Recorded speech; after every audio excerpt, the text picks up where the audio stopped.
आप सबको जय मसीह की। आइए इससे पहले कि हम वचन में जाएं और वचन के बारे में बात करें, हम सब मिलकर छोटी सी प्रार्थना करते हैं। धन्यवाद धन्यवाद परमपिता परमेश्वर, राजाओं के राजा प्रभु यीशु, हम धन्यवाद देते हैं इस समय के लिए कि आपने ये समय दिया प्रभु कि हम आपके वचन के बारे में समझ सके, सुन सके, बात कर सके और उस पर चल सके। प्रभु जी, हम सबको बुद्धि समझ दे, ज्ञान दे कि हम आपके वचन को समझने वाले बने। हमारे कानों को खोलें, हमारे ध्यान को अपने वचन की ओर लगाएं। प्रभु जी, शैतान की देखी अनदेखी शैतानी शक्तियों को हम सबसे दूर करें। बहुत बहुत धन्यवाद प्रभु अभी तक सारी सहायता मदद के लिए, आपकी कृपा, आपकी दया, आपके प्रेम के लिए, क्योंकि आप सच्चे खुदा हैं, सच्चे परमेश्वर हैं, आप जीवित प्रभु हैं, आप पवित्र हैं, आप ही सब कुछ हैं। बहुत बहुत धन्यवाद प्रभु सारी आशीषों के लिए। मैं ये सारी विधि प्रार्थना आपके चरणों में रखता हूँ, सुने और ग्रहण करें प्रभु यीशु मसीह के नाम से, आमीन। तो आज जो हम बात करेंगे वो है स्वर्ग का राज्य बहुत निकट है। हम सच्चा पश्चाताप कैसे प्राप्त कर सकते हैं। हाल ही के वर्षों में आपदाएं ज्यादा से ज्यादा भयंकर हो रही हैं। जगह जगह बाढ़ आ रही हैं, जगह जगह भूकंप आ रहे हैं, है ना। महामारियां हो रही है, अगजनी हो रही है, बहुत चीजें हो रही हैं।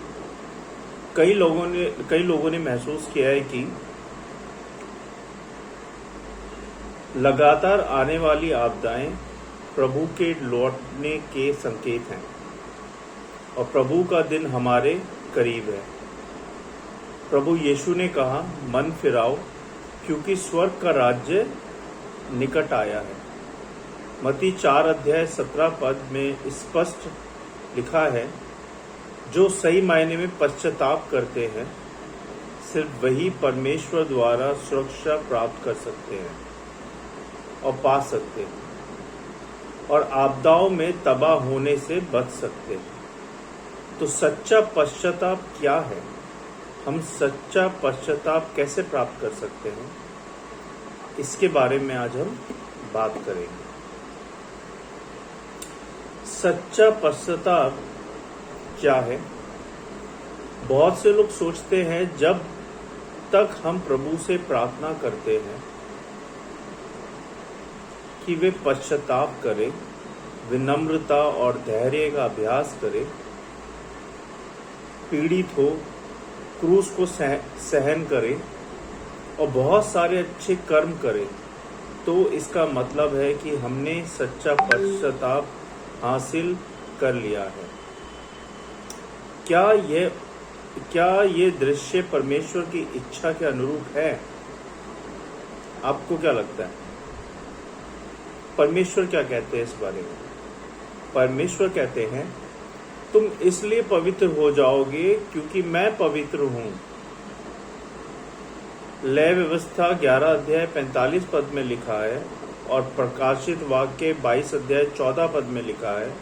उसमें भविष्यवाणी की है, धन्य है वे जो उनकी आज्ञाएं मानते हैं कि वे जीवन के पेड़ पर अधिकार कर सकते हैं और शहर में फाटकों के माध्यम से प्रवेश कर सकते हैं। परमेश्वर पवित्र है और वे मनुष्य के पाप से घृणा करते हैं। इसलिए सच्चा पश्चाताप वही है जब हम पाप नहीं करते या परमेश्वर का विरोध नहीं करते, केवल जब हम अपने भ्रष्ट संकल्पों जैसे कि स्वार्थ, छल, अहंकार, बुराई, लालच और अधिक में शुद्धि, है ना, और परिवर्तन प्राप्त करते हैं। पूरी तरह से पापों के बंधन और बाधाओं को दूर रखते हैं, पूरी तरह से परमेश्वर को प्रेम करने और परमेश्वर की ओर समर्पण करने में सक्षम होते हैं और कभी भी परमेश्वर के खिलाफ विद्रोह नहीं करते और परमेश्वर का विरोध नहीं करते। तभी हम सच्चा पश्चाताप करने वाले लोग हैं और स्वर्ग के राज्य में प्रवेश करने के योग्य हैं।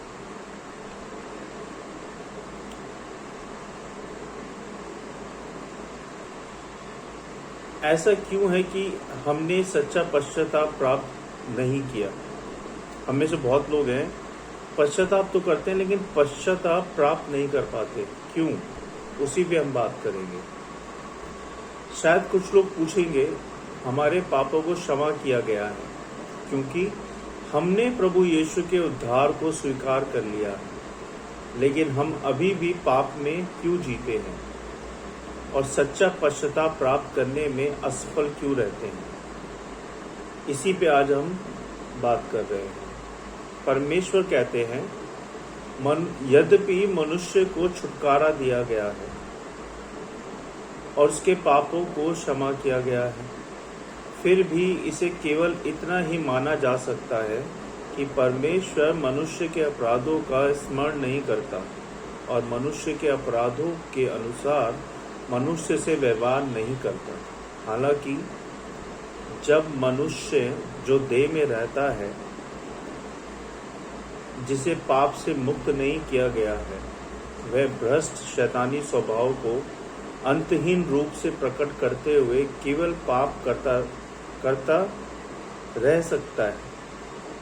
यही वह जीवन है जो मनुष्य जीता है। पाप और क्षमा का एक अंतहीन चक्र अधिकांश मनुष्य दिन में सिर्फ इसलिए पाप करते हैं ताकि शाम को स्वीकार कर सकें। इस प्रकार भले ही पाप बलि मनुष्य के लिए सदैव प्रभावी है, फिर भी यह मनुष्य को पाप से बचाने में सामर्थ नहीं होगी। उद्धार का केवल आधा कार्य ही पूरा किया गया है, क्योंकि मनुष्य में अभी भी भ्रष्ट स्वभाव है। परमेश्वर के सलीब पर चढ़ने के कार्य की वजह से मनुष्य के पापों को क्षमा किया गया था, लेकिन मनुष्य पुराने भ्रष्ट शैतानी स्वभाव में जीवन बिताता रहता है और बिता रहा है। ऐसा होने के कारण मनुष्य को भ्रष्ट शैतानी स्वभाव से पूरी तरह से बचाया जाना चाहिए, ताकि मनुष्य का पापी स्वभाव पूरी तरह से दूर किया जाए और वो फिर कभी विकसित ना हो, जो मनुष्य के स्वभाव को बदलने में सक्षम बनाए। इसके लिए मनुष्य के लिए आवश्यक है कि वह जीवन में उन्नति के पथ को, जीवन के मार्ग को और अपने स्वभाव को परिवर्तित करने का मार्ग को समझे। साथ ही इसके लिए मनुष्य को इस मार्ग के अनुरूप कार्य करने की आवश्यकता है, ताकि मनुष्य के स्वभाव को धीरे धीरे बदला जा सके और वह प्रकाश की चमक में जीवन जी सके, है ना। और वो जो कुछ भी करे वह परमेश्वर की इच्छा के अनुसार हो, ताकि वो अपने भ्रष्ट शैतानी स्वभाव को दूर कर सके और शैतान के अंधकार के प्रभाव को तोड़कर आज़ाद हो सके और उसके परिणाम स्वरूप पाप से पूरी तरह से ऊपर उठ सके। केवल तभी मनुष्य पूर्ण उद्धार प्राप्त कर सकता है या करेगा या करेगी।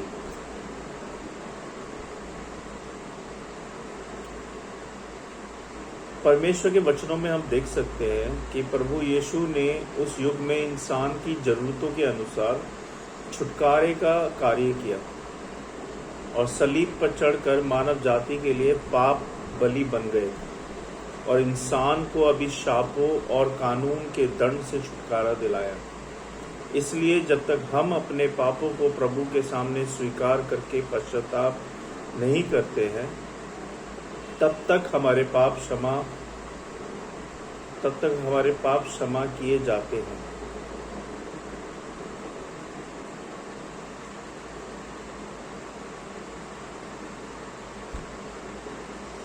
और तब हम उसकी भरपूर कृपा का आनंद लेने के लिए योग्य होते हैं। हालांकि प्रभु यीशु ने जो किया वह केवल छुटकारे का काम था, जिसमें लोगों के विस्थापन को बदलना शामिल नहीं था और शैतानी स्वभाव ने हमारे अंदर गहराई से जड़ें जमा ली हैं, जैसे घमंड, अहंकार, स्वार्थ, है ना, अनीति, बेईमानी, कपट, लालच, बुराई अभी भी हमारे अंदर बनी हुई हैं, हम सबके अंदर।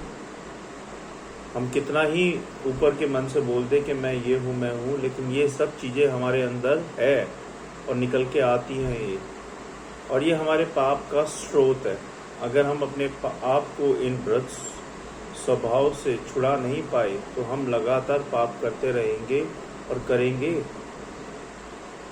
बहुत ज़रूरी है कि हमें इन भ्रष्ट स्वभाव से अपने आप को छुड़ाना। और वो कौन छुड़ाएगा? प्रभु यीशु मसीह जी, प्रार्थना के द्वारा, पश्चाताप के द्वारा। तो हम लगातार पाप करेंगे और अनजाने में परमेश्वर का विरोध करेंगे। यह एक निर्विवाद तथ्य है। कहने का अर्थ है, अगर हमारे पापी स्वभाव और हमारे पाप के स्रोत को समाप्त नहीं किया जाता तो चाहे हम प्रभु में कितने भी लंबे समय से प्राप्त विश्वास करते हैं, हम अभी भी सच्चा पश्चाताप हासिल नहीं कर सकते या पाप को नहीं रोक सकते, और हम कभी भी परमेश्वर के राज्य में प्रवेश नहीं कर सकते। अब हम सच्चा पश्चाताप प्राप्त कैसे करें, हम उस पर बात करेंगे। हमने 3 बातों पे बात की है। एक हमने बात की है सच्चा पश्चाताप क्या है ना। उसके बाद हमने बात की है ऐसा क्यों है कि हम सच्चा पश्चाताप प्राप्त नहीं कर पाते, है ना।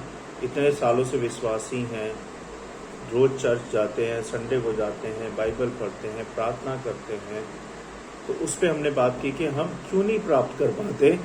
हमारे भ्रष्ट स्वभाव की वजह से हम सच्चा पश्चाताप प्राप्त नहीं कर पाते। तो अगर हम भ्रष्ट स्वभाव को छोड़ देंगे तो हम सच्चा पश्चाताप प्राप्त कर पाएंगे प्रभु की ओर से। अब हम बात करेंगे सच्चा पश्चाताप कैसे प्राप्त करें, है ना। तो हम सच्चा पश्चाताप ऐसे प्राप्त कर सकते हैं।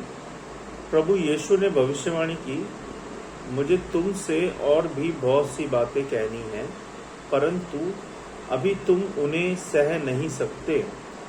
परंतु जब वह अर्थात सत्य का आत्मा आएगा तो तुम्हें सब सत्य के मार्ग को बताएगा, क्योंकि वह अपनी ओर से ना कहेगा, परंतु जो कुछ सुनेगा वही कहेगा और आने वाली बातें तुम्हें बताएगा।